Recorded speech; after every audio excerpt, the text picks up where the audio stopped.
atto del Senato numero 265, andate a cercarlo su internet. Si intitola così: Istituzione di una commissione parlamentare di inchiesta sul sistema bancario, finanziario e assicurativo, con particolare riguardo alla tutela dei risparmiatori. E siccome voi sapete benissimo che noi abbiamo un particolare riguardo per la tutela dei risparmiatori, abbiamo scritto una lettera a tutti i parlamentari veneti. Ve ne leggo un piccolo stralcio.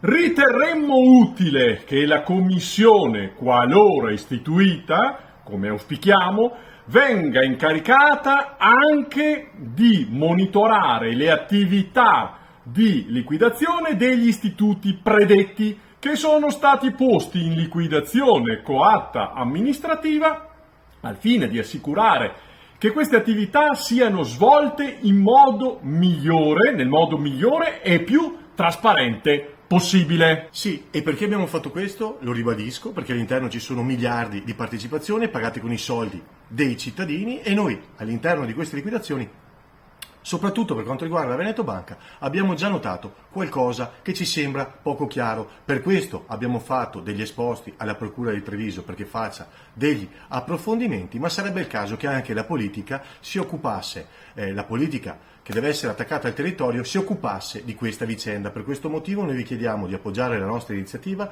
e di appoggiare in che maniera la nostra iniziativa, Mario? Condividendo questo video, vero? Sì, perché vi daremo conto di quello che ci diranno i parlamentari veneti, così voi potrete trarre le vostre conclusioni, se eventualmente ci risponderanno a questa lettera che abbiamo mandato. Quindi molto importante condividere questo video per darci più forza a questa iniziativa che è importante per il territorio. Grazie mille, i nostri numeri, e condividete questi video. Grazie Mario. Buona serata.